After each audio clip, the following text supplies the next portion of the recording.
জি ma'am, আলহামদুলিল্লাহ, ভালো আপনি আছেন? আসসালামু আলাইকুম ম্যাম, কেমন আছেন? আসসালামু আলাইকুম। আপনাদের পরীক্ষা কেমন হলো? ফার্স্ট পরীক্ষা? হ্যাঁ ম্যাম, ভালো হয়েছে। আলহামদুলিল্লাহ ম্যাম, অনেক ওকে, আমরা আজকে আপনাদের নেক্সট শুক্রবারে কি পরীক্ষা? চুক্তি আইন না? হ্যাঁ ম্যাম।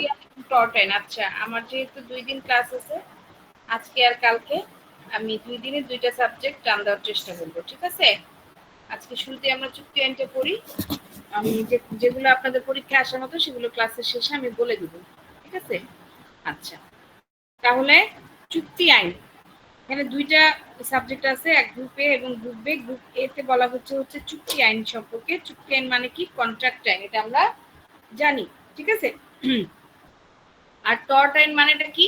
টর্ট আইন মানে হচ্ছে আপনার কি বলেন, এটা হচ্ছে আলাদা দেওয়ানি ভুল। হ্যাঁ হ্যাঁ হ্যাঁ, আচ্ছা ঠিক আছে। তো যাই হোক, আমরা দেওয়ানি ভুলের জন্য ক্ষতিপূরণ আর কি। চুক্তি আইন সম্পর্কে আমরা তাহলে শুরু করি। তাহলে চুক্তি আইন হচ্ছে কন্ট্রাক্ট ল। দেখেন, প্রথমে যে প্রশ্নটা আছে, চুক্তি ও সম্মতির সংজ্ঞা দাও, এদের মধ্যে পার্থক্য দেখাও। সকল সম্মতি চুক্তি নয়, কিন্তু সকল চুক্তি সম্মতি আলোচনা করো। আইনের দ্বারা বলবৎ সম্মতি হচ্ছে চুক্তি, কতিপয় উদাহরণ সহ আলোচনা করো।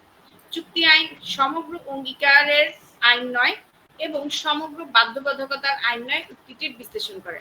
আচ্ছা, প্রথম যে প্রশ্নটা, এই প্রশ্নটা সবার আগে বলবো ইম্পর্টেন্ট, কারণ এখানে প্রত্যেকটা প্রশ্ন আপনাদের জানার মতো, ঠিক আছে? দেখেন, চুক্তি জিনিসটাকে আপনি যদি চুক্তি আইনে মানে করতে চান, তাহলে সেক্ষেত্রে চুক্তির সংজ্ঞাটাই যদি আপনি না জানেন, তাহলে সেই ক্ষেত্রে কোনো কিছু করার আছে আপনার? নাই। চুক্তির সংজ্ঞাটা আপনাকে জানতে হবে, ঠিক আছে? চুক্তি বা কন্ট্রাক্ট ল কি সেটা আপনাকে জানতে হবে। তাহলে চুক্তি বা কন্ট্রাক্ট, তাহলে এই প্রশ্নটা খুব ইম্পর্টেন্ট। তারপরে হচ্ছে সম্মতি। মনে রাখবেন, চুক্তির ক্ষেত্রে সম্মতি যদি না থাকে, তাহলে সেই ক্ষেত্রে সেটা আর হচ্ছে না, ঠিক আছে? সম্মতিটা কি? অর্থাৎ আপনার কনসেন্ট। আমি ক্লাস নিচ্ছি, ওইদিকে যাও। এবং সম্মতির বিষয়টা কি? যখন হচ্ছে আপনার কনসেন্ট থাকবে। কনসেন্ট যদি না থাকে, তাহলে সেই ক্ষেত্রে আপনার কি চুক্তিটা হবে না।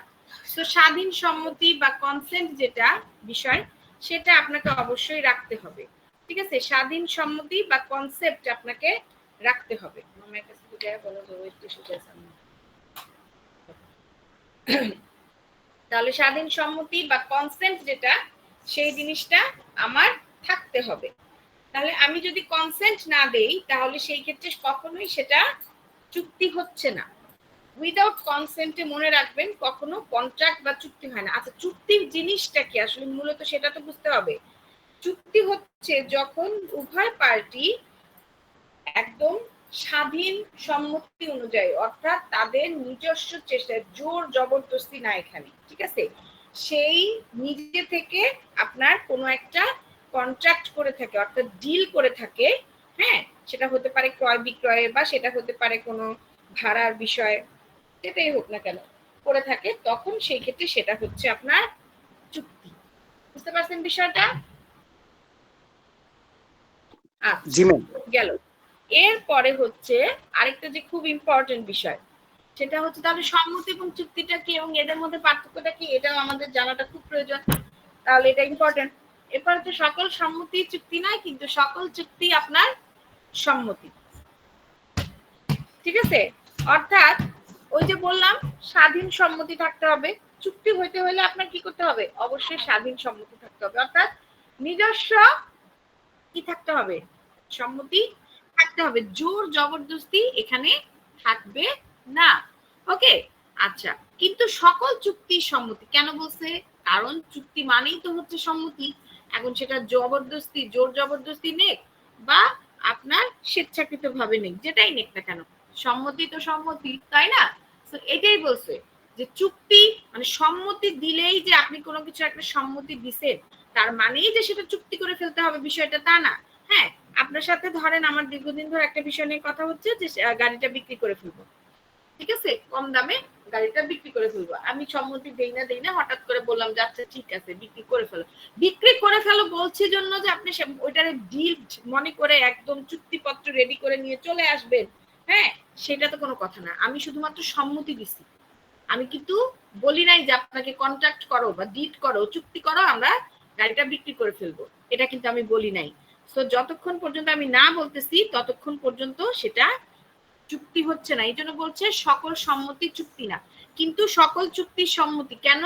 কারণ সম্মতি যখনই কোন একটা চুক্তি হবে, সেটা বৈধ হোক বা অবৈধ হোক, সেই ক্ষেত্রে সেটা অবশ্যই অবশ্যই কি হবে, সেটা আপনার সম্মতি হবে, থাকতে হবে। বুঝতে পারছেন? এই হচ্ছে ব্যাপার। আচ্ছা, তাহলে গেল বিষয়টা। এবার আমরা আসি হচ্ছে মূল প্রশ্নে। তাহলে এটা আমাদের খুব ইম্পর্টেন্ট একটা প্রশ্ন, পরীক্ষা এটা আসতে পারে। তাহলে দেখেন, চুক্তি কি? চুক্তি হলো দুই বা ততোধিক ব্যক্তির মধ্যে আইনি বাধ্যবাধকতা। কি বললাম? আইনি বাধ্যবাধকতা। ঠিক আছে, অর্থাৎ যখন দুই পক্ষের মধ্যে এমন কোন সমঝোতা হয় যা আইনের দ্বারা বাধ্যতামূলক, তখন সেটাকে চুক্তি বলে গণ্য করা হয়।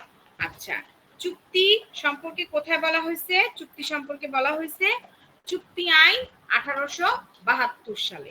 চুক্তি আইন 1872 সালে আপনার চুক্তি সম্পর্কে বলা হয়েছে। ঠিক আছে, এখানে কি বলা হয়েছে? এখানে বলা হয়েছে প্রত্যেকটা চুক্তি হলো এমন একটা চুক্তিযোগ্য সম্মতি যা আইন দ্বারা প্রযোজ্য। তার মানে একটা জিনিস আমরা ক্লিয়ার বুঝতে পারলাম, সেটা কি?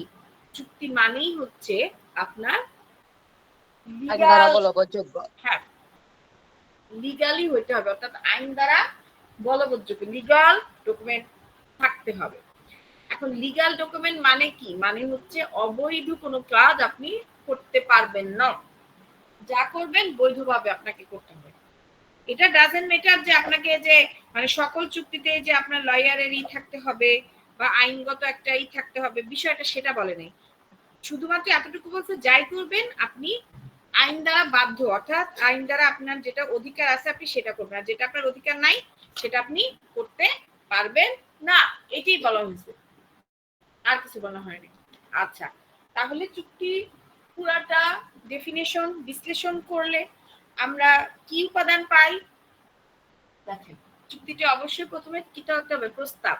এক পক্ষ অফার করবে, আরেক পক্ষ গ্রহণ করবে, অর্থাৎ প্রপোজাল থাকতে হবে। আপনি আমাকে প্রপোজাল দিবেন এবং আমি আপনার প্রপোজালটা একসেপ্ট করব, আপনি অর্থাৎ আমি আপনার প্রপোজালটা গ্রহণ করব। ঠিক আছে, এখন আপনি আমাকে প্রপোজাল দিবেন, আমি যদি সেটা গ্রহণ না করি তাহলে তো সেটা কোনো চুক্তি হলো না। হইলো? আপনি আমাকে প্রপোজাল দিলেন যে আমরা দুজন মিলে বিজনেস করব, ঠিক আছে, জায়গা হবে আমার, প্রোডাক্ট হবে আপনার।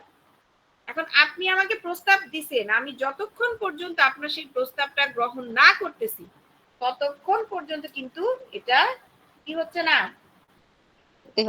যোগ্য হচ্ছে না, অর্থাৎ এটা চুক্তি হবেই না। তখন সেক্ষেত্রে সম্মতি যদি না থাকে, অর্থাৎ প্রস্তাব গ্রহণ যদি না থাকে, সেক্ষেত্রে সেটা হবে না চুক্তি। তার কারণ হচ্ছে এটাই হচ্ছে ফার্স্ট স্টেপ। আচ্ছা, দ্বিতীয়ত হচ্ছে আইন সম্পর্কে উদ্দেশ্য। আচ্ছা, এটা কি? এটা হচ্ছে আপনার উদ্দেশ্য থাকতে হবে, অর্থাৎ আইনগত উদ্দেশ্য থাকতে হবে, অর্থাৎ উদ্দেশ্যটা আপনার ভালো হতে হবে।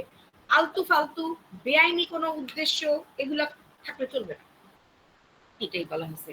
সক্ষমতা, ক্যাপাসিটি থাকতে হবে।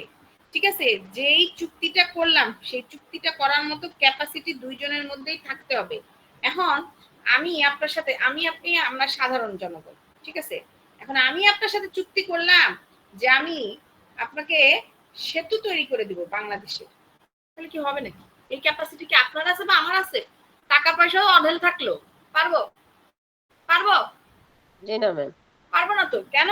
কারণ এখানে গভর্নমেন্টের সাথে আমার ডিল করতে হবে, পারমিশন নিতে হবে, অনেক আছে। আবার ধরেন আমার কাছে বহু টাকার মালিক আমি, ঠিক আছে, এবং পলিটিক্স খুব ভালো বুঝি আমি, রাজনীতির জিনিসটা একদম আনাচে কানাচে ভয়ঙ্কর বুঝি আমি। এখন আমি চাচ্ছি, ডিল করতেছি যে আমি কি করব, আমি হচ্ছে আপনার ভোটিং সিস্টেমটা চেঞ্জ করব। কি করব? অনলাইন ভোটিং সিস্টেম নিয়ে আসবো। এটা কি সম্ভব? বলেন। আমি আপনাকে দেখাইলাম 100 কোটি বা 300 কোটি যেটাই হোক না কেন, একটা টাকার অ্যামাউন্ট দেখাইলাম, এই টাকার অ্যামাউন্ট দিয়ে আমি ডিসাইড করলাম যে আমি কি করব, অনলাইন ভোটিং সিস্টেম চালু করে দেব আপনাকে। এটা কি সম্ভব? আমি মানলাম আমি কোটি টাকার মালিক বা আপনিও কোটি টাকার মালিক, আমাদের দ্বারা সবই সম্ভব, টাকা পয়সা থাকলে আজকালকার যুগে সবই সম্ভব মানলাম, তারপরও এটা কি পসিবল বলেন? আপনি আমি প্রাইভেটলি এই চুক্তিটা করতে পারি এবং এই সেই চুক্তি অনুযায়ী কাজ করলে জনগণ সেটা মানবে? বলেন, নিশ্চয়ই মানবে না। কেন মানবে না? কারণ এটা একটা সরকারি বিষয়, তাই না? তো এই ধরনের জিনিসটা মাথায় থাকতে হবে, অর্থাৎ সক্ষমতা বা ক্যাপাসিটি থাকতে হবে। আপনি যে চুক্তিটা করতেছেন সেই চুক্তিটা করার মতো আপনার সক্ষমতা বা ক্যাপাসিটি, যে গ্রহণযোগ্যতাও থাকতে হবে। হ্যাঁ হ্যাঁ হ্যাঁ এক্স্যাক্টলি, গ্রহণযোগ্যতা আপনার থাকতে হবে, তা না হলে হবে না। আচ্ছা, তাহলে এই হচ্ছে আমাদের মূলত চুক্তি। তাহলে চুক্তিটা কি আমাদের ক্লিয়ার হয়ে গেছে? চুক্তিটা হচ্ছে আপনার যখন দুই বা ততোধিক ব্যক্তি একে অপরের সাথে স্বাধীন সম্মতি নিয়ে তারা কি করতেছে, তারা আইনগত কোনো একটা ডিড সাইন করতেছে, অর্থাৎ ডিল করতেছে, সেটা হচ্ছে চুক্তি। এবার আসে সম্মতি বা স্বাধীন সম্মতি, যেটাই সম্মতি বা কনসেন্ট হলো দুটি বা ততোধিক ব্যক্তির মতামত একমত হওয়া, যেখানে সকল পক্ষ একই বিষয়ের উপর নিজ ইচ্ছায় ঐকমত পোষণ করে। অর্থাৎ কি বললাম, সম্মতি স্বাধীন হইতে হবে, জবরদস্তি হয়ে কোনো সম্মতি হবে না। যে দেখেন সম্মতির বৈশিষ্ট্য কি দিছে, একমত হইতে হবে, কোনো প্রকার বলপূর্বক মানে বল প্রয়োগ, প্রতারণা, বিভ্রান্তি ছাড়া সম্মতিটা হইতে হবে। গেল। তাহলে চুক্তি এবং সম্মতির মধ্যে পার্থক্যটা কি? চুক্তি এবং সম্মতির মধ্যে পার্থক্যগুলো যদি আমরা বিশ্লেষণ করতে যাই, তাহলে চুক্তি কি? চুক্তি হচ্ছে দুই বা ততোধিক পক্ষের মধ্যে আইনগত বাধ্যবাধকতার একটা কি ডকুমেন্ট বা ডিড, সেটা হতে পারে মৌখিক বা সেটা হতে পারে লিখিত কোনো চুক্তি। অপরদিকে সম্মতি কি? সম্মতি হচ্ছে কেউ একজন প্রস্তাব গ্রহণ করলে, অর্থাৎ প্রস্তাবটা প্রদান করলে আপনি প্রস্তাবটা গ্রহণ করলেন, স্বইচ্ছায় সজ্ঞানে আপনি সেটা গ্রহণ করলেন, সেইটা হচ্ছে আপনার অনুমতি বা সম্মতি, যেটাই বলেন না কেন। আচ্ছা, এরপর চুক্তিটা কি? চুক্তিটার মধ্যে আপনার একে অপরের কিছু অধিকার এবং কর্তব্য থাকে। যেমন আমি আপনার সাথে যদি কোনো একটা গাড়ি ক্রয় বিক্রয়ের চুক্তি করি, তাহলে আপনি যদি আমার কাছ থেকে ক্রয় করেন, তাহলে আপনার একটা অধিকার যেমন থাকবে যে গাড়িটা আপনি পাবেন, এবং কর্তব্যটা কি? কর্তব্যটা হচ্ছে আমাকে টাকা দিতে হবে আপনার। ঠিক তেমনি আমারও কিছু অধিকার কর্তব্য আছে, যে আমি টাকা পাবো আপনার কাছ থেকে, এবং কর্তব্যটা কি? গাড়িটা আমি আপনাকে দিব। তো সোজা কথা, চুক্তির মধ্যে দুই বা ততোধিক পক্ষের মধ্যে আপনার কি থাকতে হবে? একটা অধিকার এবং কর্তব্যের বিষয় নির্ধারিত থাকে। আর সম্মতিটা কি? সম্মতি হচ্ছে মানসিক বা মৌখিক গ্রহণযোগ্যতা, যেটা নাকি লিখিত এবং অলিখিত ভাবে প্রকাশ পেতে পারে। এই হচ্ছে ব্যাপার। আচ্ছা, গেল। এরপরে হচ্ছে আমাদের আইনি বাধ্যবাধকতার যে বিষয়টা। চুক্তি বাধ্যতামূলক এবং সম্মতি কি? বাধ্যতামূলক না। অর্থাৎ চুক্তিটা আপনার কি করতে পারে, যদি কেউ ভঙ্গ করে থাকে বা ক্ষতিপূরণ দাবিতে আদালত মামলা করা যাবে, বাট সম্মতির ক্ষেত্রে আইনি বাধ্যবাধকতা সরাসরি তৈরি হয় না, সেক্ষেত্রে সম্মতির ভিত্তিতে চুক্তিটা হতে পারে। এই হচ্ছে আমার চুক্তি আর সম্মতির আপনার কি পার্থক্য। আশা করি আপনারা এগুলো সুন্দর করে লিখতে পারবেন। এবার আমি যেহেতু পরীক্ষা শুক্রবারে, তাই আমি চাচ্ছি যে আজকে চুক্তি আইনটা একদম টোটালটা আমি ওভারভিউ করব। এই জন্য আমি অল্প অল্প করে পড়ায় যাচ্ছি, জাস্ট বেসিকটা আমি দিয়ে যাচ্ছি, ধারণা কিছু না। আচ্ছা, তাহলে দেখেন, এরপরে আসে সকল সম্মতি চুক্তি নয়, কিন্তু সকল চুক্তি সম্মতি। এটা অলরেডি আমি আপনাদেরকে বুঝাইছি যে চুক্তি আইন অনুযায়ী চুক্তি গঠনের জন্য সম্মতি একটা অপরিহার্য উপাদান, অর্থাৎ সম্মতি আপনার লাগবে। সেটা হোক আপনার কি বলে মানে কি বলে এটাকে,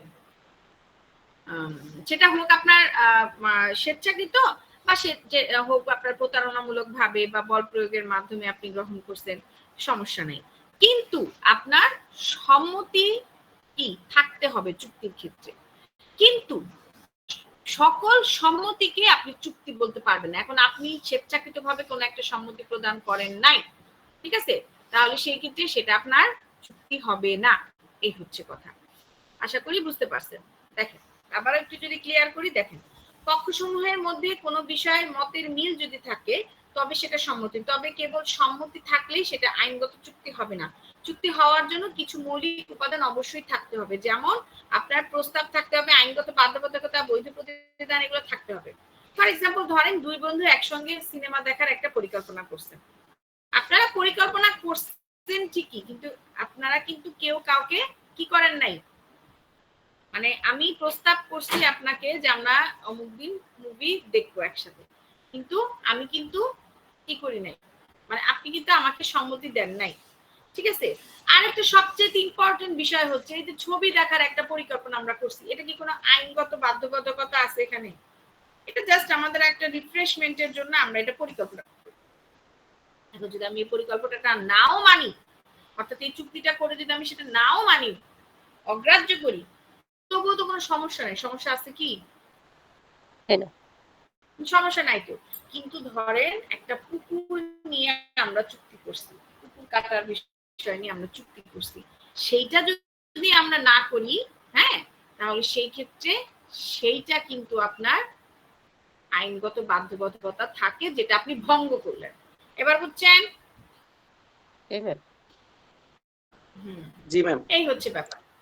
তাহলে এই হচ্ছে আমাদের মূল কনসেপ্ট, যে সকল চুক্তি সম্মতি, কিন্তু সকল সম্মতি চুক্তি হবে না। আশা করি 2 নাম্বার প্রশ্নটা বুঝে গেছেন।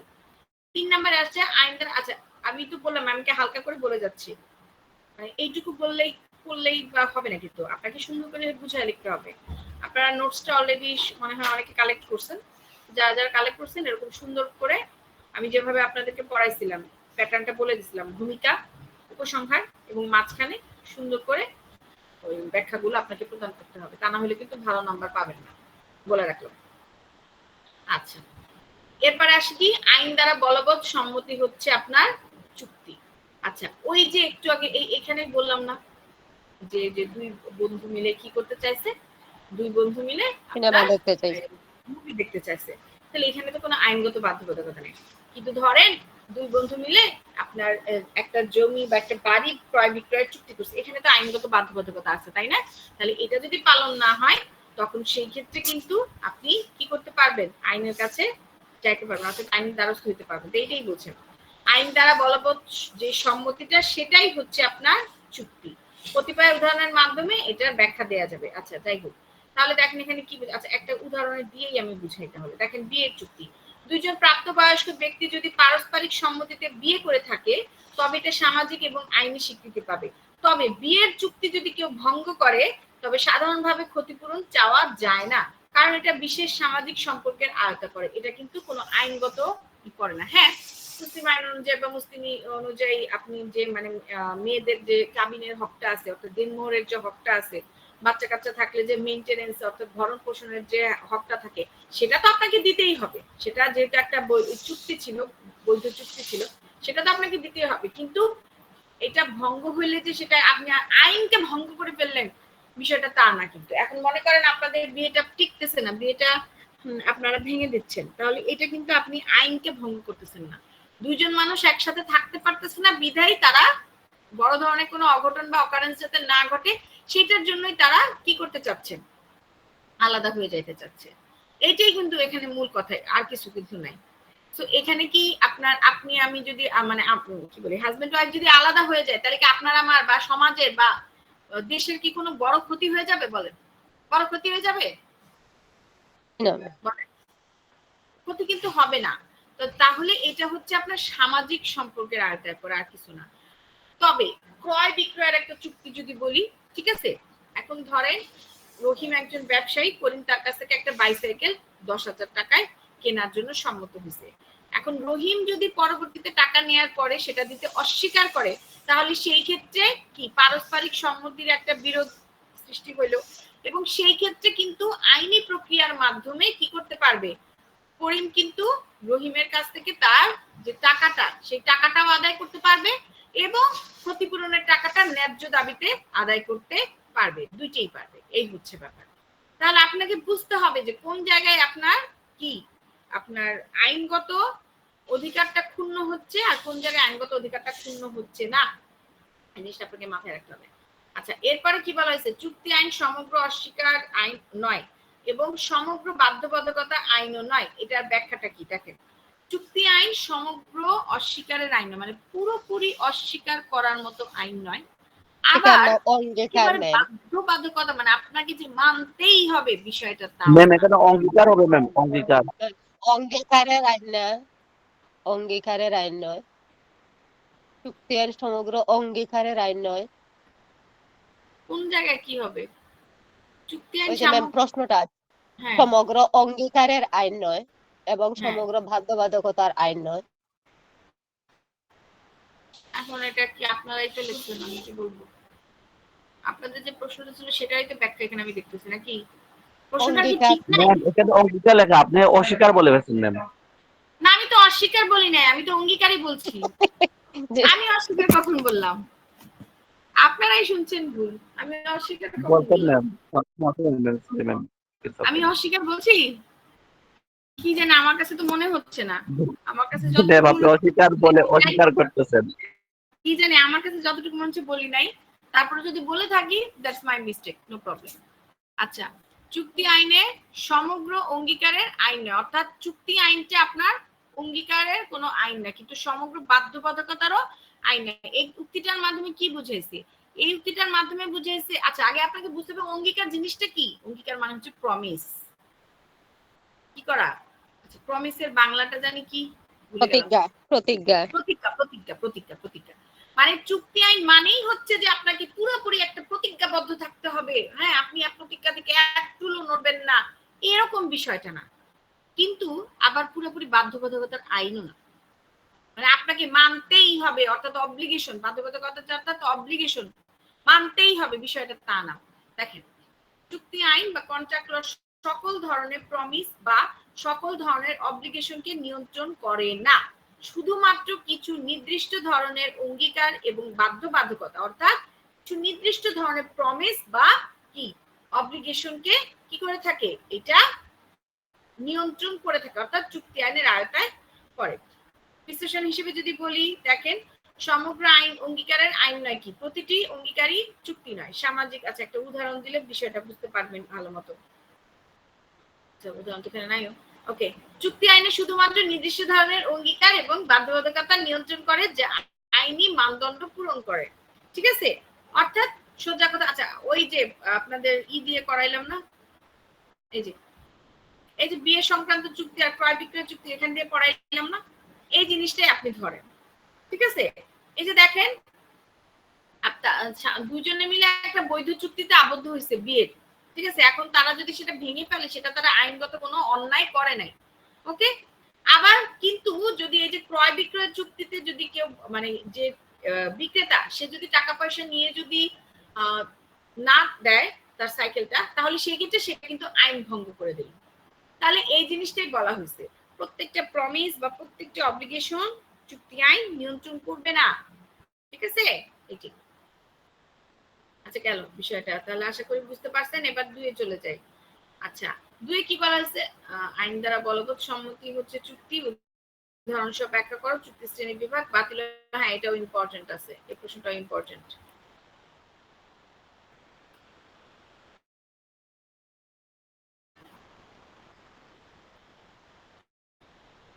আচ্ছা, কি বলা হয়েছে এখানে?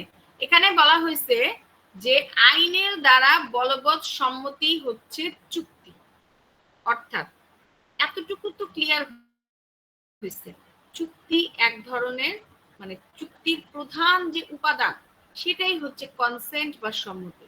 তবে শুধুমাত্র সম্মতি থাকলেই চুক্তি, অর্থাৎ 2 বা ততোধিক পক্ষের মধ্যে স্বেচ্ছায় এবং আইনি বৈধতার ভিত্তিতে যেসব সম্মতির আদান প্রদান হয় এবং যেটি আদালতে বলবৎ করা যায়, সেটি হচ্ছে আপনার চুক্তি, ঠিক আছে। অর্থাৎ সম্মতি হইতে হইলে আপনাকে অবশ্যই সেটা স্বাধীন সম্মতি এবং আইনগত অধিকারকে কি করা যাবে, বলবৎ করা যাবে, এটা মাথায় রাখতে হবে। আচ্ছা, ফর এক্সাম্পল ধরেন আমি একটা মোবাইল ফোন আপনার কাছে বিক্রি করবো, এই মর্মে রাজি হয়েছি। এখন আপনিও আমার কাছে কিনবেন, তা আমি ধরেন মোবাইল ফোনের দাম ধরছি 10,000 টাকা, তা আপনি সেই অনুপাতে 10,000 টাকাই আমাকে দিচ্ছেন, কিন্তু পরবর্তীতে আমি মোবাইলটা আপনাকে আর দিতেছি না। তাহলে দেখেন, এই ক্ষেত্রে আমি কি আইনগত কোন চুক্তি ভঙ্গ করছি কিনা বলেন? করছি না? করছি না? অবশ্যই করছি। টাকা পয়সা নেওয়ার পর আমি আপনাকে মোবাইল দিতেছি না, তাহলে সেক্ষেত্রে আমি তো আইনগত চুক্তিটা অবশ্যই ভঙ্গ করছি, তাই না? তাহলে সেই ক্ষেত্রে এইটা হচ্ছে আপনার আইন দ্বারা এই তোমার সমস্যাটা কি?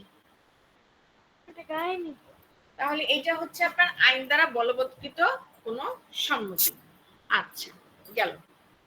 আবার আরেকটা উদাহরণ যদি দেই আমরা, কি আপনার মাদক পাচারের চুক্তি যদি দেই, ঠিক আছে, এইটাকে আপনার কি দ্বারা বলবৎ করা যাবে না, বলবৎ করা যাবে না।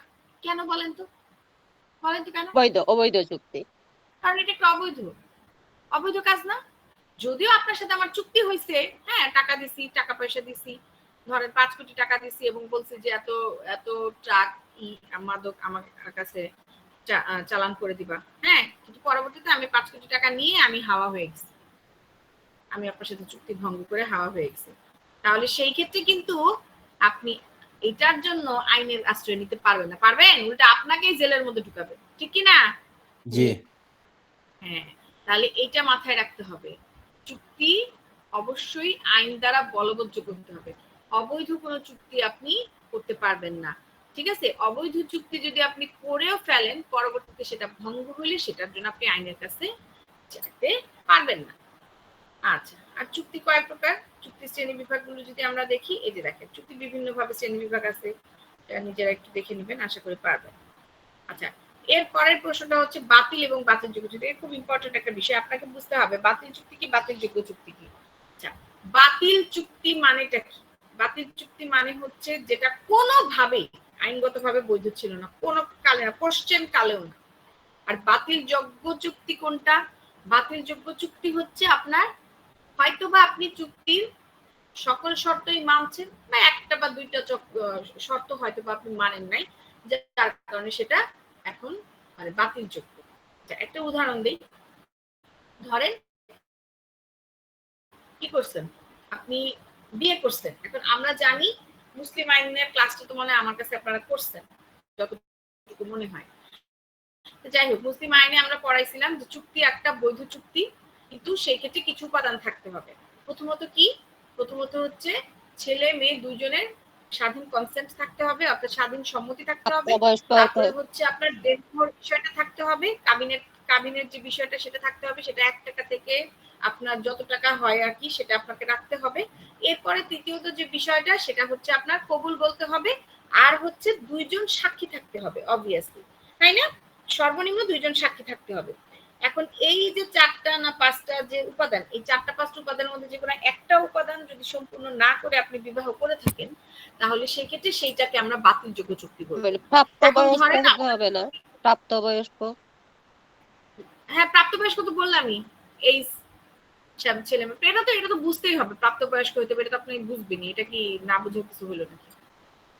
আচ্ছা, যাই হোক, কি বলতেছিলাম জানো? হ্যাঁ, এখন ধরেন সব চুক্তি মানছেন, প্রাপ্তবয়স্ক, স্বাধীন সম্মতি আছে, কবুল বলছেন, দেনমোহর আছে, সব আছে, কিন্তু আপনারা যে বিয়ে করছেন কোনো ই নাই, কি বলে এটাকে, সাক্ষী নাই, ঠিক আছে? তাহলে সেই ক্ষেত্রে যেহেতু সাক্ষী নাই, সেহেতু এটা বাতিলযোগ্য চুক্তি। আরেকটা জিনিস বলি, অনেকে কি করে নিজেরা বিয়ে করে ফেলে, কোনো কাজই থাকে না, কোনো ইমাম সাহেব থাকে না, কোনো কোর্ট ম্যারেজ থাকে না, কিচ্ছু থাকে না। আমাকে বলেন তো, এটা কি বিয়ে হয়? নিজেরা বিয়ের কলমা পড়ে কবুল বলে শেষ, এটা কি বিয়ে হয়েছে বলেন তো? জি না, বৈধ বিয়ে হয় না। হ্যাঁ, এটা কিন্তু বিয়ে, একটা জিনিস মাথায় রাখবেন, এটা কিন্তু বিয়ে, এটাকে কিন্তু আপনি অস্বীকার করতে পারেন না, কিন্তু এটা কিন্তু বৈধ বিয়ে না। বিয়ে হইছে কিন্তু বৈধ হয় নাই।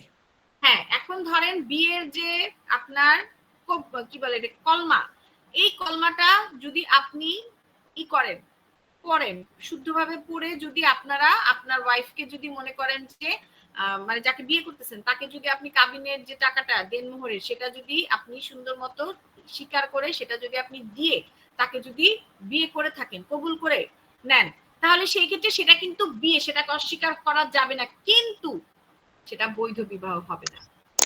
ম্যাডাম, এটা কি অনিয়মিত বিবাহ হবে? অবশ্যই অনিয়মিত বিবাহ হবে। এটা অনিয়মিত বিবাহ না, আপনার কোনো কাগজপত্র স্ট্যাম্প প্যান কিছুই নাই, বুঝবো কেমনে রে ভাই? এবার এরকম যদি হতো তাহলে তো মানে এই যে লিভ টুগেদার যারা করতেছে তাদেরকে আর অবৈধ বলা হতো না, বলতো? বলেন ম্যাডাম, এটা কি বাতিল বিবাহ নাকি অনিয়মিত বিবাহ? দেখুন এটা অনিয়মিত বিবাহ, এটা পুরোপুরি অনিয়মিত বিবাহ।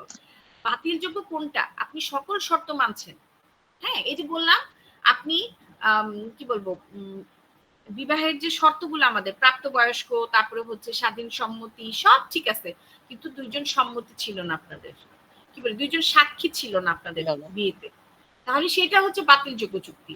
এবং আপনাদের যে ডকুমেন্টস অর্থাৎ কোর্ট ম্যারেজ করছেন বা যেটাই করেন না কেন, কাজী অফিসের মাধ্যমে বিয়ে করেন, যেটাই করেন না কেন, ডকুমেন্টস যেটা কাবিননামা যেটা সবই আছে, শুধুমাত্র দুইজন সাক্ষী নাই, তাহলে সেইটা হচ্ছে বাতিলযোগ্য চুক্তি। বুঝতে পারছেন? কিন্তু আমি যেটা বললাম একটু আগে ওটাকে অনিয়মিত বিবাহ বলবে, কারণ ওখানে কোনো কাগজপত্র কিচ্ছু নাই, ওকে, কিন্তু সেটাকে আবার আমরা বিবাহ না এটাও কিন্তু বলতে পারবো না। বুঝতে পারছেন? বুঝতে পারছেন? জি ম্যাম।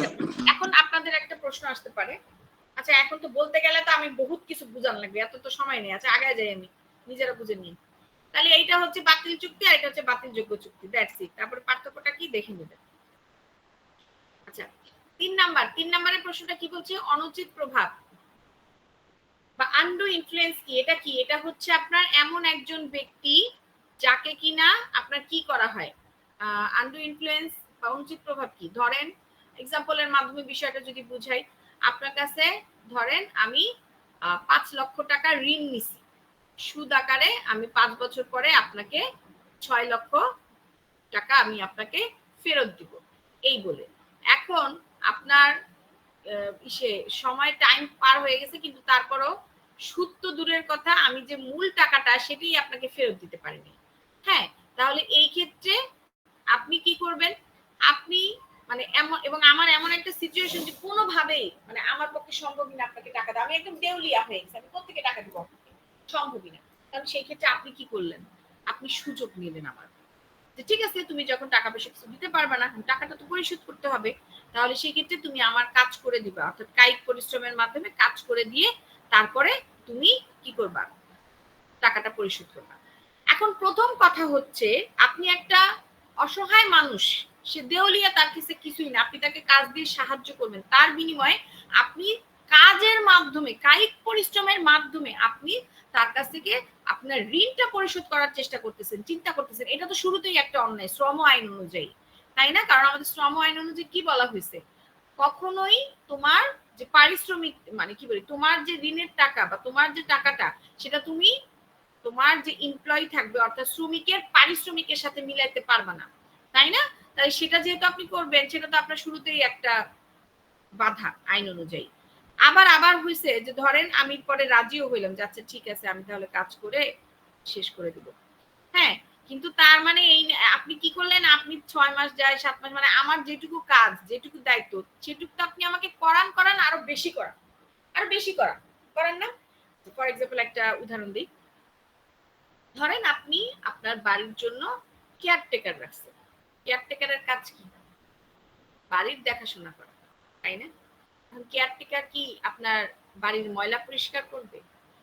তারপরে হচ্ছে আপনার যে কি বলে এটাকে দারোয়ানের ডিউটি পালন করবে? তারপরে কি বলে আপনার বাসায় রান্না বান্না থেকে নিয়ে শুরু করে সবকিছু সে করবে? হ্যাঁ বলেন করবে না। কিন্তু আমরা কিন্তু মোস্ট প্রবাবলি মানুষ কিন্তু কেয়ারটেকার হিসেবে এটাই চিন্তা করি। আমরা কাউকে কেয়ারটেকার রাখলে আমরা তার উপরে মানে তাকে আমরা একটা কাজের দায়িত্ব দিয়ে নেই, হ্যাঁ, কিন্তু পরবর্তীতে কি করি?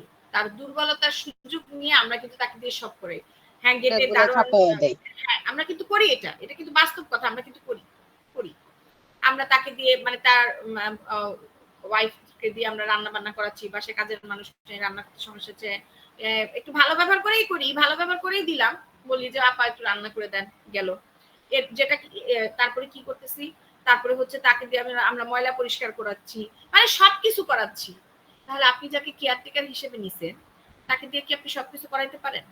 বলেন পারেন না তো। তাহলে এইগুলা হচ্ছে আন্ডু ইনফ্লুয়েন্স বা অনুচিত প্রভাব। বুঝতে পারছেন? অর্থাৎ যখন কি দুর্বল ব্যক্তির উপর কি করা হয়, দুর্বল ব্যক্তির উপর যখন কোনো প্রভাবশালী ব্যক্তি কোনো একটা অনধিকার প্রভাব ফেলে তখন সেইটাকে বলা হবে অনুচিত প্রভাব বা আনডু ইনফ্লুয়েন্স। সোজা হিসাব দুর্বলের উপর সবলের অত্যাচার, কি আকার বুঝে না বিষয়টা, বুঝতে পারছেন এবার? হ্যাঁ, এটাই হচ্ছে ব্যাপার। বাকিটা আপনারা নিজেরা সুন্দর করে গুছিয়ে লিখবেন, এখানে সবই লেখা আছে, আশা করি সমস্যা হবে না। আচ্ছা, এবার আসি নিশ্চুপ থাকা বা প্রতারণা বিষয়টাকে। আছে এটা খুব মানে মজার একটা বিষয়। প্রতারণা কি সেটা তো আমরা সবাই জানি, তাই না? এটা তো আর বলার কিছু নেই। একজন মানুষকে মিথ্যা আশ্বাস দিয়ে বা মিথ্যা বিবরণ দিয়ে তার কাছ থেকে যদি কোনো একটা কিছু আদায় করে নেন আপনি বা করিয়ে নেন, যেটাই করেন না কেন, সেটাই হচ্ছে প্রতারণা বা ফ্রড। আর নিশ্চুপ থাকা কি, আমরা একটা জিনিস সবসময় পড়ে আসছি, চুপ থাকা কি সম্মতির লক্ষণ, পড়ে আসছি না? পূর্ণতা সম্মতের লক্ষ্য। হ্যাঁ হ্যাঁ, মৌনতাই সম্মতের লক্ষ্য। ধরেন আপনার সাথে আমি কোনো একটা অন্যায় কাজের প্রতারণা মানে কি বলবো প্রতারণামূলক কোনো একটা পরিকল্পনা আপনার সাথে আমি শেয়ার করলাম, হ্যাঁ, এবং আপনাকে আমি বললাম যে আপনি কি আমার সাথে আছেন, একমত, আপনি কি আমাকে সাহায্য করবেন, আপনি কি একমত? ঠিক আছে, এখন আমি হ্যাঁও বলি নাই নাও বলি নাই, কিন্তু আমি চুপ ছিলাম। হ্যাঁ, চুপ ছিলাম। এবং আপনি যখন আমাকে জিজ্ঞাসা করার পর কোন একটা সিদ্ধান্তে উপনীত হয়ে গেলে যাচ্ছে, ঠিক আছে তাহলে আমরা এভাবে এভাবে আগাবো বিষয়টা, সেই ক্ষেত্রেও আমি কোনো কথা বলিনি, আমি নিশ্চুপ, চুপ। তার মানেটা আপনি কি বুঝে নেবেন বলেন তো? সম্মতি আছে, তাই না? আচ্ছা, একটু আরো ক্লিয়ার করে বুঝাই। ধরেন আমি একটা সম্পত্তির মালিক না, আমার বাবা সম্পত্তির মালিক, এই জিনিসটা আপনি খুব ভালো করে জানেন। হ্যাঁ, এখন আমি থার্ড পার্সন, আরেকজন থার্ড পার্সনকে আমি ভুয়া কাগজপত্র দেখাচ্ছি এবং তার কাছ থেকে মোটা অঙ্কের একটা টাকার বিনিময়ে আমি কি করতেছি, জায়গাটা বিক্রি করে দিচ্ছি। এটা কিন্তু সম্পত্তিটা আমার না, আমার বাবার সম্পত্তি, কিন্তু আমি ভুয়া কাগজপত্র দলিলপত্র রেডি করে তার কাছ থেকে জায়গাটা বিক্রি করে টাকা পয়সা নিয়ে নিলাম। ওকে, এবং আপনি কিন্তু ওই জায়গায় উপস্থিত, স্টিল উপস্থিত, আপনি দেখতেছেন সবকিছু জানতেছেন, এবং আমি এবার আপনাকে উইটনেস হিসেবে দাঁড় করায় রাখছি যে আপনি মানে তার কাছ থেকে জিজ্ঞাসা করেন যে এই সম্পত্তিতে কোনো কোথাও সমস্যা আছে কিনা, এবং সেই লোক যখন আপনাকে জিজ্ঞাসা করলো বা কিছু, আপনি কোনো কথা বলেন নাই, কিন্তু আপনি চুপ ছিলেন। তাহলে যে ক্ষেত্রে আপনি দেখতেছেন যে একটা ঘোর অন্যায় হচ্ছে, একজন থার্ড পার্সনকে আপনার ঠকানোর চেষ্টা করা হচ্ছে, বড় একটা ফাঁদ জাল করছে, সেক্ষেত্রে জেনে শুনে একজন নাগরিক হিসেবে আপনার কি দায়িত্ব ছিল না তাকে সাবধান করা? হ্যাঁ ছিল, কিন্তু আপনি সেটা করেন নাই। তাহলে এটাও আপনার এরকম প্রতারণার শামিল, আপনিও এখানে প্রতারণা করলেন। তাহলে নিশ্চুপ থাকার ধারণাটা অনেক সময় কি বলা হয়, প্রতারণার সাথে সম্পর্কিত হতে পারে, তবে এটা নির্ভর করে পরিস্থিতি, উদ্দেশ্য এবং নির্দিষ্ট পারিপার্শ্বিকতার উপর। নিশ্চুপ থাকা বা কিছু না বলার সিদ্ধান্ত সাধারণত নেতিবাচক হতে পারে, আবার ইতিবাচক। এখন ধরেন আপনাকে আমি কি করছি, আপনাকে ভয় দেখাইছি, ভয়ের চোটে আপনি চুপ করে আছেন, এক্ষেত্রে তো আমি আপনাকে আর মানে প্রতারণার শামিল হিসেবে আপনাকে আমি নিতে পারি না, পারি? এই হচ্ছে ব্যাপার। আশা করি বিষয়টা বুঝছেন, বাকিটা আপনারা এখান থেকে দেখে নিজেরা করে নেবেন। আপনাদের তো পড়া শেষ, এগুলো পড়া শেষ না, এখন তো জাস্ট রিভাইজ করতেছেন, তাই না? হ্যাঁ, আচ্ছা যাই হোক, জি না ম্যাডাম, আচ্ছা যাই হোক, প্রতারণা এবং তাহলে এখন পার্থক্যটা হচ্ছে প্রতারণা এবং মিথ্যা বর্ণনার মধ্যে কিছু মৌলিক পার্থক্য আছে। একটা জিনিস বলি, দেখেন প্রতারণা মানেও হচ্ছে এমন কোনো কার্যকলাপ যেটার মাধ্যমে নাকি কোনো ব্যক্তি বা কোনো দল, যেটাই হোক না কেন, অপর একজন ব্যক্তিকে ক্ষতিগ্রস্ত করার উদ্দেশ্য নিয়ে কোনো অসত্য তথ্য প্রদান করে। ঠিক আছে, বুঝেন বিষয়টা, অসত্য তথ্য অর্থাৎ মিথ্যা তথ্য প্রদান করলো, এটা হচ্ছে প্রতারণা। আবার মিথ্যা বর্ণনা আবার কি, মিথ্যা বর্ণনা তো একই জিনিস, একটা অসত্য তথ্য বা বিবরণ দিলেন। তাহলে কি কারণে বলা হচ্ছে যে প্রতারণা আর মিথ্যা বর্ণনা অর্থাৎ ফ্রড এবং ফলস রিপ্রেজেন্টেশন আলাদা আলাদা জিনিস? এটা একটা বিষয় মাথায় আসতেছে না? বলেন তো কেন মনে হচ্ছে এরকম? হ্যাঁ, মূল পার্থক্যটা কি এখানে বলেন? আচ্ছা, এখানকার মূল পার্থক্য হচ্ছে প্রতারণা হচ্ছে একটা অসৎ উদ্দেশ্যে করা হয়, যেমন ধরেন আপনার কি বলবো, আপনি টাকা আচ্ছা একটা জিনিস বুঝাই, একটা এই যে ধরেন যারা মনে করেন যে ব্ল্যাক মানি হোয়াইট করার হোয়াইট করে, যে এগুলো জানেন তো মনে হয়, জানেন না ব্ল্যাক মানি হোয়াইট করা? হ্যাঁ, কিভাবে হোয়াইট করে বলেন? জি ম্যাম। এই যে মাদক, এই যে মানে মাদক দ্রব্য, ম্যাম কালো ব্যবসা ম্যাম, মাদকের ব্যবসা। হিউজ টাকা কিন্তু ইনকাম করে, কোটি কোটি কোটি কোটি টাকা কি করে। এখন এই টাকাগুলো দেশে আসবে কিভাবে? দেশে আসতে হলে কিন্তু আপনাকে হিউজ পরিমাণে একটা ট্যাক্স সরকারকে দিতে হবে, হবে না? হবে না বলেন? এখন আপনি জি ম্যাম, ট্যাক্স দিতে হবে। আপনি ধরেন 5 কোটি টাকা আপনি বাংলাদেশে আনবেন, 5 কোটি টাকার মধ্যে যদি আপনি 1.5 কোটি টাকাই ট্যাক্স দিয়ে দেন, আপনার কাছে থাকে কি? কেউ কি চায়? টাকা যেভাবেই কামাক না কেন, সেটা অসৎ পথে বা সৎ পথে, টাকা কিন্তু কামানো কষ্ট আছে, ঠিক কি না? এখন আপনি কি চাবেন 5 কোটি টাকার জায়গায় 1.5 কোটি টাকা আপনি সরকারকে দিয়ে দিতে? যারা নেহাত ভালো মানুষ তারা ছাড়া চাবেন। তাহলে সেই ক্ষেত্রে কি করবে?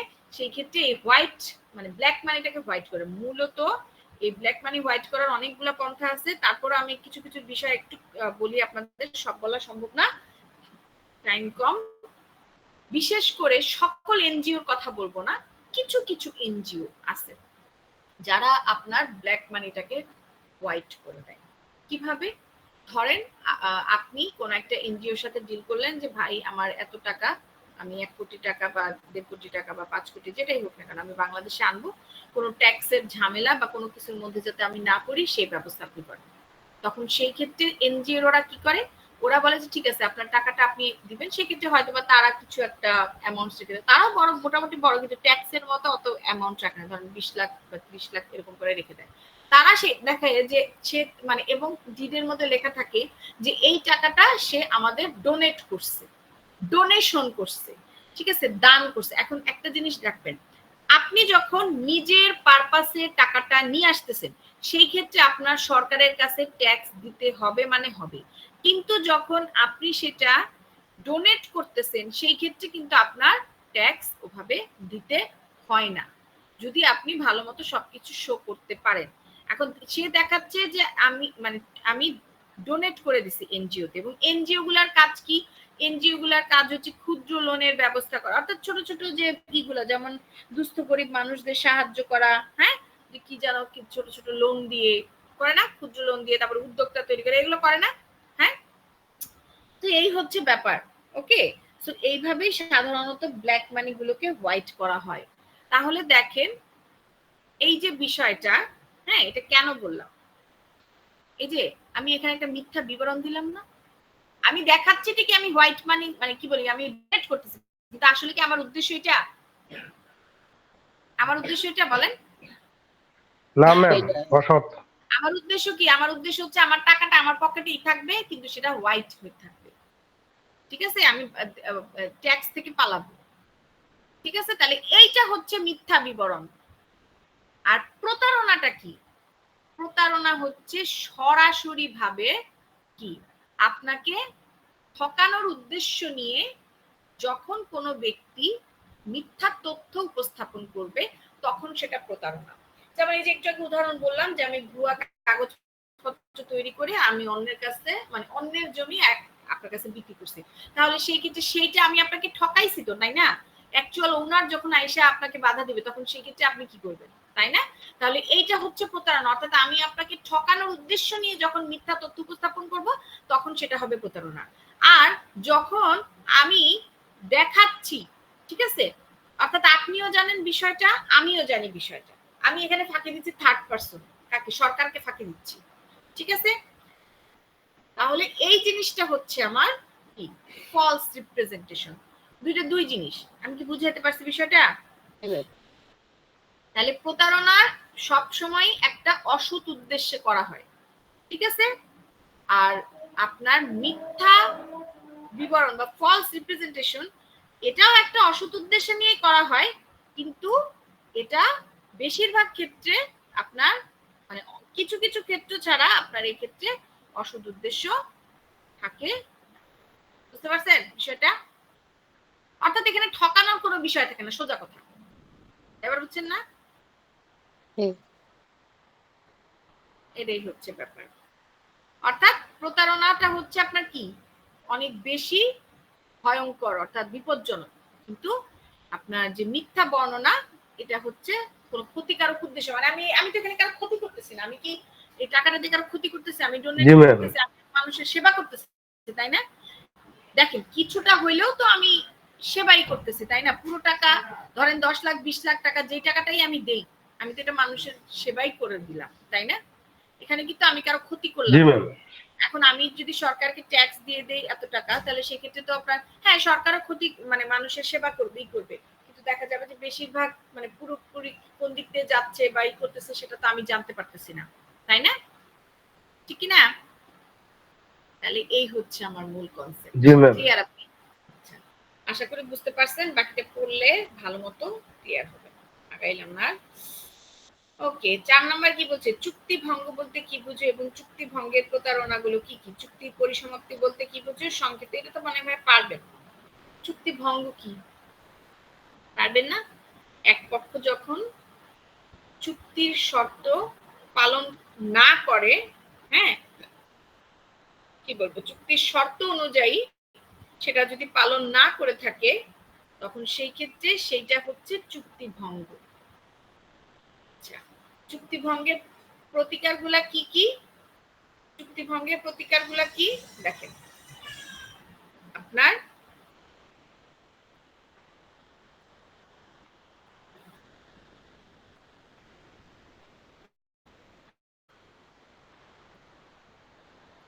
এই যে চুক্তি ভঙ্গের প্রতিকারগুলো কি কি দেখেন, ক্ষতিপূরণ দাবি করতে পারেন আপনি, আপনি সাথে চুক্তি করছি, চুক্তি অনুযায়ী আমি কাজ সম্পাদন করলাম না, তাহলে সেক্ষেত্রে আপনি চুক্তির টাকা তো পাবেন, তার পাশাপাশি আপনি ক্ষতিপূরণের টাকা চাবেন না? আপনাকে যে আমি ক্ষতি করলাম সেটা একটা ক্ষতিপূরণের টাকা আপনি দাবি করতে পারবেন। তারপর হচ্ছে নির্দিষ্ট কার্য সম্পাদনের আদেশ, যেমন স্পেসিফিক পারফরমেন্স, ওই যে পড়াইছিলাম এসআর অ্যাক্টের আন্ডারে পড়াইছিলাম আমি, যে স্পেসিফিক পারফরমেন্সের একটা ব্যাপার থাকে, অর্থাৎ কেউ যদি চুক্তি সুনির্দিষ্ট কার্য সম্পাদন না করে থাকে তাহলে আদালত দ্বারা সেই মামলা দায়ের করার মাধ্যমে সেই চুক্তিটা তাকে পালন করাইতে পারে। তবে এক্ষেত্রে কিছু বিষয় আছে, সেটা হচ্ছে আপনার যদি বিষয়টা এমন হয় যে সেই চুক্তিটা পালন না করলে তার সে মানে বিপদগ্রস্ত হবে বা ক্ষতিগ্রস্ত হবে, সেই ক্ষেত্রে ঠিক আছে। আর যদি এরকম না থাকে, বিপদগ্রস্ত ক্ষতিগ্রস্ত খুব একটা ক্ষতি তার হবে না, ক্ষতিপূরণের টাকা দিলেই যথেষ্ট, সেই ক্ষেত্রে আসে চুক্তি সুনির্দিষ্ট কার্য সম্পাদন আদেশ দিতে পারবে না। বিকল্প প্রতিকার হিসেবে আদালত মানে অর্থাৎ আদালত যেটা উপযুক্ত মনে করে সেটা দিতে পারে। তারপরে হচ্ছে ঘোষণামূলক প্রতিকার দিতে পারে আদালত, যে পরবর্তীতে যাতে এই জিনিস নিয়ে আর কোনো সমস্যা না হয় এই মর্মে একটা ঘোষণা দিয়ে দেওয়া, যে এই সব সম্পত্তি নিয়ে যদি হয় এই সম্পত্তির মালিক উনি, এরকম আর কি বিষয়গুলো। এই ধরনের প্রতিকারগুলো আপনি পাবেন। চুক্তির পরিসমাপ্তি বা আচ্ছা এখানে একটা জিনিস একটু বুঝার আছে। আচ্ছা সবাইকে আসেন ক্লাসে? আচ্ছা মিস একটা প্রশ্ন করি, পূর্বের চুক্তি ভঙ্গ এটা কি হবে? কি মানে পূর্বের চুক্তি ভঙ্গ কি? পূর্বে চুক্তি ভঙ্গ কি এটা? পূর্বে চুক্তি ভঙ্গ কোথায় পাইছেন? পূর্বের চুক্তি ভঙ্গ মানে হচ্ছে পূর্বে যদি আপনি কোনো মানে আপনি আমাকে না বুঝলে বুঝতেছি না, তারপরে যতটুকু বুঝলাম যে পূর্বে যদি আপনি কোনো একটা চুক্তি করে থাকেন সেই চুক্তি আপনি ভঙ্গ করছেন একবার, আবার পরে এসে আপনি নতুন করে একটা চুক্তি করছেন, ঠিক আছে? তাহলে সেই ক্ষেত্রে আপনি যার সাথে চুক্তি করছেন সে চাইলে বলতে পারে যে আমি যে পূর্বে চুক্তিটা করছেন সে পূর্বে চুক্তি ভঙ্গ করছেন, সেটা আপনি কি করতে পারেন আমার সাথে, অর্থাৎ ডিল করে নিতে পারেন, ক্ষতিপূরণের টাকা দিতে পারেন, এরকম। আর আপনি আমাকে না দেখালে আমি বুঝবো না বিষয়টা। আচ্ছা আচ্ছা, যতটুকু আর কি আমি বুঝলাম এইটুকুই বলবো, এখন পরিস্থিতি বুঝে তারপরে আমি অ্যান্সার করতে পারবো। আচ্ছা তাহলে কি বললাম? আচ্ছা এখানে একটা জিনিস একটু বুঝতে হবে, চুক্তি পরিসমাপ্তি চুক্তি ভঙ্গ দুটো একই জিনিস লাগতেছে না? হ্যাঁ, চুক্তি ভঙ্গ মানে হচ্ছে চুক্তি আপনি মানেন নাই, ভেঙে ফেলছেন। পরিসমাপ্তি মানে হচ্ছে আপনি মানে শেষ হয়ে গেল চুক্তিটা। তাহলে সেই ক্ষেত্রে দুই জিনিস কেন বললো? এটা একটা কন্ট্রাডিক্টরি লাগে না? হ্যাঁ, যেমন ওই যে প্রতারণা এবং মিথ্যা বর্ণনা অর্থাৎ ফলস রিপ্রেজেন্টেশন, এইখানে একটা কন্ট্রাডিক্টরি আছে, দুইটা একই জিনিস লাগে তারপরও কেন আলাদা? ঠিক তেমনি ভাবে চুক্তির পরিসমাপ্তি এবং চুক্তি ভঙ্গ দুই জিনিস। কেন? দেখেন, চুক্তির পরিসমাপ্তি বলতে বোঝায় কোন চুক্তি আইন দায়িত্ব এবং বাধ্যবাধকতা শেষ হওয়া, অর্থাৎ যখন চুক্তির উভয় পক্ষই তাদের যেই সকল অধিকার দায়িত্ব কর্তব্য ছিল সেটা সম্পূর্ণভাবে শেষ করে দিল, সেইটা মানে সেটা হোক আপনার মানে কি বলবো এটাকে স্বাধীনভাবে বা আপনার ধরেন জোরপূর্বক ভাবে যেভাবেই হোক না কেন চুক্তিটা যখন শেষ হয়ে গেল তখন সেই ক্ষেত্রে আপনার চুক্তির পরিসমাপ্তি অর্থাৎ কন্ট্রাক্ট টার্মিনেশন। আর চুক্তি ভঙ্গ মানে হচ্ছে মাঝপথে। আচ্ছা একটা এক্সাম্পল দিই, ধরেন 3 বছরের জন্য আপনি এবং আমি কন্ট্রাক্ট করলাম একটা ব্যবসা করব, ঠিক আছে? আমাদের দুইজনেরই ব্যবসাতে 50-50 ইনভেস্টমেন্ট থাকবে এবং যা ইনকাম হবে 50-50 আমরা নিব। এখন 3 বছরের জায়গায় আমি মাত্র 6 মাস আপনার সাথে কন্টিনিউ করে তারপরে আপনাকে ফেলে রেখে চলে গেছি, অর্থাৎ আপনার সাথে আমি আর চুক্তি কন্টিনিউ করব না এরকম, এবং আমি যে টাকাগুলো ইনভেস্ট করছি সেই টাকাগুলোও আপনি আমাকে ব্যাক দিবেন না বা রিটার্ন দিবেন না এরকম। তাহলে এইটা কি, এটাকে কি আমরা চুক্তির পরিসমাপ্তি বলবো না চুক্তি ভঙ্গ বলবো বলেন? ভঙ্গ। এইটা হলো চুক্তি ভঙ্গ। তাহলে চুক্তি পরিসমাপ্তি কি? যখন 3 বছর বলছি মানে টানা 3 বছরই সেখানে অনেক মারামারি কাটাকাটি যুদ্ধ বিগ্রহ সবকিছু হয়েছে, তারপরও আমরা 3 বছর কন্টিনিউ করছি এবং সঠিকভাবে যত কিছুই করি না কেন সঠিকভাবে আমরা চুক্তির শর্তগুলো মেনে আগাইছি, তাহলে সেইটা হচ্ছে চুক্তির পরিসমাপ্তি বা টার্মিনেশন। বুঝতে পারছেন? ধরেন আপনি ধরেন একটা কোম্পানিতে যখন জয়েন করবেন, সাধারণত সরকারি কোম্পানি চাকরিতে এগুলো হয় না, বা আমি জানি না, যারা সরকারি চাকরিজীবী আছেন তারা ভালো বলতে পারবেন, কিন্তু বেসরকারি কিছু কোম্পানি আছে বড় বড়, সেই ক্ষেত্রে আপনি যখন তাদের সাথে জয়েন করবেন সেক্ষেত্রে তারা কিন্তু আপনাকে একটা ডিড সাইন করায় নেয় যে আপনি আগামী 6 মাসের জন্য আমাদের সাথে থাকবেন, বা আপনি 1 বছর বা 2 বছর বা 3 বছর, ধরেন প্রজেক্ট ওয়াইজ যে কাজগুলো হয় এই প্রজেক্ট যতদিন শেষ না জি হচ্ছে ম্যাম, চুক্তি করে এরকম চুক্তি করে নেয় না এরকম, এবং আপনি যে ওই আপনার ওই 3 বছর বা 6 মাসের মধ্যে আপনি যত প্রবলেমে ফেস করেন আপনি তাদের কাছে ছেড়ে যেতে পারবেন না, যদি না আপনি পেশাগত কোনো অসদাচরণ করে থাকেন। অর্থাৎ কোম্পানি আপনাকে বের করে দিতে পারবে কিন্তু আপনি কোম্পানির কাছে রেজিগনেশন স্বেচ্ছায় দিতে পারবেন না। এরকম একটা চুক্তি করায় নেয় না, কন্ট্রাক্ট করায় নেয় না। তাহলে আপনি যদি 3 বছর বা 6 মাস অর্থাৎ যেই চুক্তিটা আপনি করছেন সেই চুক্তিটা অনুযায়ী আপনি যদি কাজ করে থাকেন তাহলে সেই ক্ষেত্রে সেটা হচ্ছে আপনার কি টার্মিনেশন অফ কন্ট্রাক্ট। আপনি যদি মাঝপথে ছেড়ে চলে যান সেইটা হচ্ছে চুক্তি ভঙ্গ, এবং এই চুক্তি ভঙ্গের জন্য আপনার এক পক্ষ আরেক পক্ষের বিরুদ্ধে অবশ্যই লিগ্যাল অ্যাকশন নিতে পারে, কিন্তু টার্মিনেশন অফ কন্ট্রাক্টের ক্ষেত্রে এই জিনিসটা নাই। বুঝতে পারছেন? হ্যাঁ, আচ্ছা আরেকটা বিষয় একটু বলি।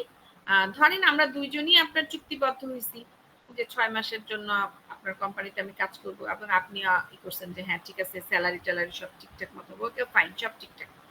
এখন হয়তো বা 2 মাস পরে বা 3 মাস পরে আমরা দুইজনই মিউচুয়ালি কনসেন্টের মাধ্যমে চুক্তিটাকে ভঙ্গ করে ফেলছি, তাহলে এইটাকে কি চুক্তি ভঙ্গ বলবেন নাকি টার্মিনেশন বলবেন? অর্থাৎ মালিক এবং শ্রমিক দুইজনে আপনার মিউচুয়ালি এটাকে ভঙ্গ করছে, হয়তো বা কোম্পানি ডাউন হয়ে যাচ্ছিল, মানে মালিক হয়তো বা সেটা ই করতে পারছিল না, রিকভারি করতে পারতেছিল না, হ্যাঁ এরকম কিছু, তাহলে এটাকে কি আপনি চুক্তি ভঙ্গ বলবেন নাকি টার্মিনেশন অফ কন্ট্রাক্ট করবেন? কি বলবেন বলেন তো দেখি? হ্যাঁ ভঙ্গই হবে। হ্যাঁ, এটা কিন্তু ভঙ্গই হবে, এটা কিন্তু টার্মিনেশন হবে না। কেন টার্মিনেশন হবে না বলেন তো? যদিও দুইজনেরই মিউচুয়াল আন্ডারস্ট্যান্ডিং এর মাধ্যমেই এটা ভঙ্গ করা হয়েছে, তবুও এটা কি টার্মিনেশন হবে না। টার্মিনেশনটা তখনই হবে যখন নাকি আপনি কি করবেন, নির্ধারিত যে দায় দায়িত্ব বা কর্তব্য অধিকার আপনাদের ছিল সেগুলো সঠিকভাবে আপনি পালন করতেছেন, তারপরে সেইটা হবে আপনার শর্ত পূরণ করলেন ম্যাম। হ্যাঁ, বুঝাতে পারছি? তাহলে আপনারা লিখতে পারবেন না চুক্তি ভঙ্গ আর কন্ট্রাক্ট টার্মিনেশন, বুঝতে পারবেন না, লিখতে পারবেন না সুন্দর করে? জি ম্যাম। ঠিক আছে, এরপরে কি করাবো? আচ্ছা, এরপরে 5 নাম্বার প্রশ্নটা কি একটু দেখি। আচ্ছা, 5 নাম্বার হচ্ছে প্রতিদান সংক্রান্ত বিধিসমূহ আলোচনা করো। প্রতিদান ব্যতীত, আচ্ছা এটা কি একটু বলি, এটা আমার কাছে খুব একটা ইম্পর্টেন্ট লাগে না, তারপরে পড়েন। প্রতিদান সংক্রান্ত বিধিসমূহ আলোচনা করো। প্রতিদান ব্যতীত সম্মতি কখন বৈধ হয়? প্রতিদান কি বলেন তো দেখি, এটাকে বুঝতে হবে। প্রতিদান মানে হচ্ছে কি, আমি যদি ম্যাম কেউ বিনিময়, আমি আপনাকে এইটা দিব, বিনিময় আপনি আমাকে সেটা দিবেন। আমি আপনাকে টাকা দিব, বিনিময় আপনি জি আমাকে ম্যাম, একটা জি আংটি ম্যাম। দিবেন। ঠিক আছে, এইটা হচ্ছে বিনিময়। এখন এই যে বিনিময়, এই বিনিময় ছাড়া কিন্তু কখনো বৈধ সম্মতি বা চুক্তি হয় না। আমি আপনাকে বলতেছি, আমি আপনাকে 5,000 টাকা দিব, আপনি আমাকে হীরার আংটি দিবেন। আজকালকার যুগে 5,000 টাকায় হীরার আংটি পাওয়া যায়? বলেন, পাওয়া না যায়? ম্যাম। যায় যায় না। এখন হীরার আংটির দাম হচ্ছে 1,20,000 টাকা। আপনি আমার 5,000 টাকা দিয়ে বলতেছেন আমাকে হীরার আংটি দেন। এখন আমি যদি এখানে সম্মতি না দিই, তাহলে সেটা কি বিনিময় হবে? হ্যাঁ, না ম্যাম, হবে না। তার প্রতিদান হবে না। তাহলে প্রতিদান কি? প্রতিদান হচ্ছে এমনই একটা আইনি প্রক্রিয়া যেখানে চুক্তির এক পক্ষ অন্য পক্ষের কাছে কিছু প্রদান করার প্রতিশ্রুতি করবে এবং অপর পক্ষ তাকে সেই প্রতিশ্রুতি অনুযায়ী কোনো কিছু প্রদান করবে। ঠিক আছে, কি বলা হলো? প্রতিদান হচ্ছে এমন এক ধরনের কি আইনি প্রক্রিয়া যেখানে চুক্তির এক পক্ষ অপর পক্ষকে প্রতিশ্রুতি দিবে এবং সেই প্রতিশ্রুতির বিনিময়ে অপর পক্ষ তাকে কোনো কিছু প্রদান করবে। এইটা হচ্ছে আপনার কি প্রতিদান বা বিনিময়। তবে মনে রাখতে হবে প্রতিদানটা অবশ্যই অবশ্যই কি করতে হবে? বৈধ হইতে হবে, আইনগত হইতে হবে। ওই যে বললাম 5,000 1,20,000 টাকা প্রোডাক্ট, আপনি 5,000 টাকা এই করলেন, এক্ষেত্রে যদি বিক্রেতা রাজিও হয় যাচ্ছে ঠিক আছে ভাই আপনি নিয়ে যান, তবু সেটা হবে না। বুঝছেন? তবু সেটা হবে না। ওকে, আচ্ছা তাহলে দেখেন এটার বিধিগুলো যদি জি আমরা ম্যাম, দেখি। তখন কত টাকা হবে? হ্যাঁ হ্যাঁ, আপনাকে সঠিক ন্যায্য দামে আপনাকে দিতে হবে। আপনি যখন তাকে 1,20,000 টাকা 5,000 টাকা দিয়ে দিতেছেন, তখন বুঝতে হবে যে আপনার মধ্যে কোনো ঘাপলা আছে। বুঝছেন? এটাই, দুইজনকেই আপনার ফ্রেশ থাকতে হবে। জি ম্যাম, যাই কত হোক, টাকা হয়ে যাবে ম্যাম? হ্যাঁ হ্যাঁ হ্যাঁ, সেটাই। আচ্ছা, এখানে তাহলে প্রতিদানের মূল বিধিগুলো কি যদি আমরা ধরি, প্রতিদান থাকা আবশ্যক থাকতে হবে, অর্থাৎ একটা চুক্তির বৈধতা নিশ্চিত করতে উভয় পক্ষকে কিছু না কিছু প্রতিদান হতেও পারে, আবার সেবা মানে যেটাই হতে পারে। যেমন আমরা ডাক্তারের কাছে কেন যাই? ডাক্তারের কাছে যাই আমাদের রোগ সারানোর জন্য। রোগ সারানোর বিনিময়ে তাকে আমরা ভিজিট দিই না? দেই না? দেই তো। উকিলের কাছে কেন যাই? কোন জি একটা ম্যাম। মামলা মোকদ্দমায় জড়ায় গেলে পার্সোনাল সে উদ্ধার হওয়ার জন্য। সেই বিনিময়ে আমরা তার টাকা দেই না, ফিস দেই না? তাহলে এই ক্ষেত্রে কি দুইজনেরই স্বার্থ জড়িত থাকে না? থাকে তো। তাহলে এইটাই বলা হয়েছে আর কি। আচ্ছা, তবে প্রতিদানটা অবশ্যই হালাল হইতে হবে। এখন আমি আপনার টাকা দিয়ে বললাম যে ভাই আমাকে 10 কেজি ই দেন, ড্রাগ দেন, ইয়াবা দেন, তাহলে তো সেটা হইল না। হালাল হইতে হবে। ঠিক আছে, দেখেন যেই বস্তু বা সেবা প্রদান করা হচ্ছে তা অবশ্যই আইন অনুযায়ী হালাল হতে হবে। যেমন চুরি, জালিয়াতি, অন্য কোনো অবৈধ বস্তু আদান প্রদানের জন্য প্রতিদান যদি করি, সেটাকে তো আমরা প্রতিদান বলতে পারবো না। সেটাকে প্রতিদান বলতে পারবো? এটাকে চোরামি বলবো। আপনি চুরির মাল কিনছেন মানে আপনি চোরই, আপনি চোরই, ঠিক কি না? এখন আপনি যদি জি ম্যাম, সুর। আপনি না জেনে শুনে কিনলে সেটা আলাদা ব্যাপার। আপনি জানতেছেন যে এটা চুরি করা জিনিস, তারপর আপনি আবার আমার কাছে কিনে, তাহলে আপনিও তো চোর। চোর না? আপনিও চোর। জি ম্যাম, জেনে শুনে কিনলে তো, না জানলে কিনলে জবরা। আপনি তার কাছে কিনবেন। যেমন ইলিশ মাছ যখন ধরা নিষেধ থাকে তখন ধরা, সেটাও এটা ইয়ার মধ্যে অবশ্যই পড়ে। অবশ্যই অবশ্যই। এটা কয়জনে মানে বলেন? কয়জনে মানে না তো। আচ্ছা যাই হোক, এবং অবশ্যই সম্মতি থাকতে হবে। আচ্ছা যাই হোক, প্রতিদান ব্যতীত সম্মতি কি বৈধ নাকি অবৈধ? অবশ্যই অবৈধ। কেন অবৈধ? দেখেন, যখন বলা হয়েছে ম্যাম, বলা হয়েছে যে বলেন বলেন বলেন। ম্যাম, প্রতিদানে ম্যাম বলা হয়েছে যে তাকে কোনো কিছু দিতে হবে। ধরেন আমি আপনারে বললাম যে আমি তোমাকে 1,00,000 টাকা উপহার দিব, বুঝেন বিষয়টা? আমি বলছি আমি তোমাকে 1,00,000 টাকা উপহার দিব, এখানে কি কোনো প্রতিদান আছে? উপহারের মধ্যে কি কোনো প্রতিদান আছে? কেউ যদি গিফট দেয় তাকে কি আমার দিতে না হবে? ম্যাম, কোনো প্রতিদান নাই ম্যাম। আমি আপনার কাছে 1,00,000 টাকা চাইছি, ভাই বলেন, আমি কি বলছি যে ভাই আমার জন্মদিন আমাকে 1,00,000 টাকা গিফট করেন? আমি কি চাইছি আপনার কাছে? চাইনি। আপনি নিজে থেকে আমার 1,00,000 টাকা দিন। আপনি নিজে থেকে আমার কাছে 1,00,000 টাকার একটা খাম ধরাই দিছেন। এই ক্ষেত্রে আমি আপনাকে কি দিব? বা আপনি তো আমার কিছু বলেনও না যে আপনি আমাকে 1 লক্ষ টাকা দিলাম, আপনি আমাকে অমুক কাজটা করে দিবেন। তাহলে এক্ষেত্রে কি কোনো প্রতিদান হলো? হলো না। তাহলে গিফট, তারপরে যে উইল করে দিল, এই যে বাবা মা যে উইল বা ওসিয়তনামা করে দিয়ে যায় আমাদেরকে, এটা কি কোনো প্রতিদান? হ্যাঁ, এটা কিন্তু প্রতিদান না না। ম্যাম। প্রতিদান মানেই হচ্ছে দুই পক্ষেরই আপনার সমানই থাকতে হবে, অর্থাৎ এক পক্ষ দিবে আরেক পক্ষ নিবে। মানে নিবে বলতে কি, মানে সে করে দিবে কাজটা। ঠিক আছে, এটা মাথায় রাখলেই সমান আদান প্রদান হবে ম্যাম। হ্যাঁ হ্যাঁ হ্যাঁ, বুঝতে হবে। এই যে আমি আপনাদেরকে পড়াচ্ছি, তাই না? তাহলে কি আমি আপনাদেরকে পড়াচ্ছি, আপনারা শিখতেছেন আমার কাছ থেকে, এর বিনিময়ে ছোট একটা ফি দিতেছেন, তাহলে দুই পক্ষেরই সমানই থাকতেছে, তাহলে এইটা হচ্ছে প্রতিদান। বুঝতে পারছেন বিষয়টা? এখন আমি যদি আপনাদেরকে ফি পড়াই কোনো কিছু নাই করে, তাহলে সেক্ষেত্রে সেটা কি জি ম্যাম, রায়হান ভাই বলল যে পরীক্ষা ভালো রেজাল্ট করলে আমাদের ঘুরতে নিয়ে যাবে, এটা এক পক্ষে একটা প্রতিদান। হ্যাঁ, এটা না, এটা প্রতিদান কেমন? জি ম্যাম। অবশ্যই প্রতিদানই। কি রায়হান ভাই, কোথায় ঘুরতে নিয়ে যাবেন? ম্যাম সুন্দর একটা প্রস্তাব ছিল ম্যাম। টিচার্স প্যানেলকে তো বললেন না, এটা কেমন হলো? খালি স্টুডেন্টদেরকে নিয়ে ঘুরবেন, আমার টিচাররা কি দোষ করছে? স্পেশাল স্টাডি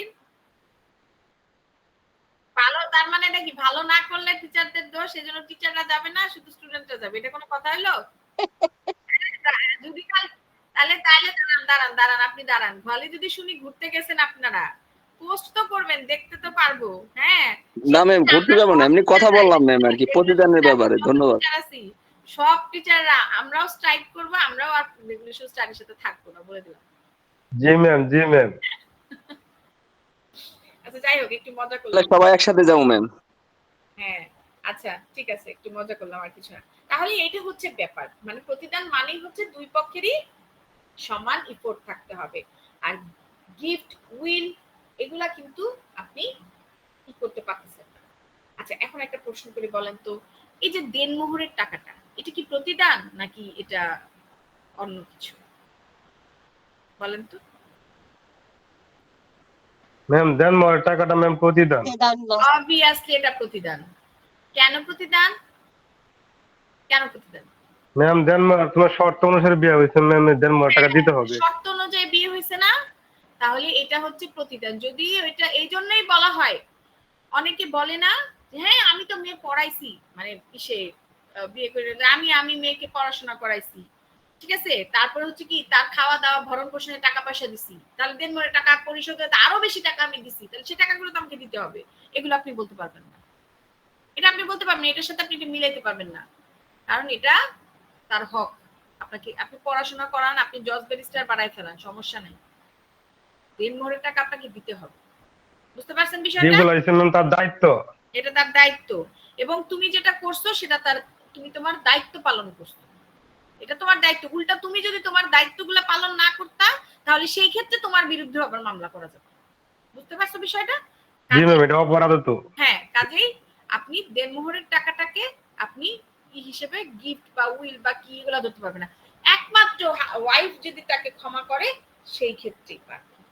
তাহলে দেনমোহরের টাকাটাও কিন্তু প্রতিদান, মনে থাকবে। আচ্ছা আচ্ছা, মেইনটেনেন্স যেটা, ভরণ পোষণের যেটা, এটা কি বলেন তো? এটা কি? হ্যাঁ, ক্লাস কি শেষ নাকি?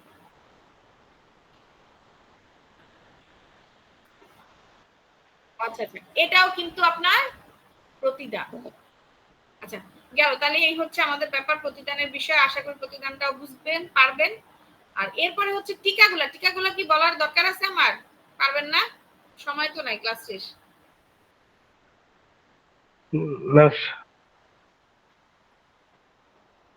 ম্যাম সামনে ক্লাস ম্যাম টিকাগুলো একটু শর্টকাটে বলে দেন ম্যাম। সময় ম্যাম আছে। 1 থেকে 2টা আপনি ইম্পর্টেন্ট বলছেন, তারপরে কোনটা ইম্পর্টেন্ট বলছেন 1 থেকে 2 পর্যন্ত বলছিলেন।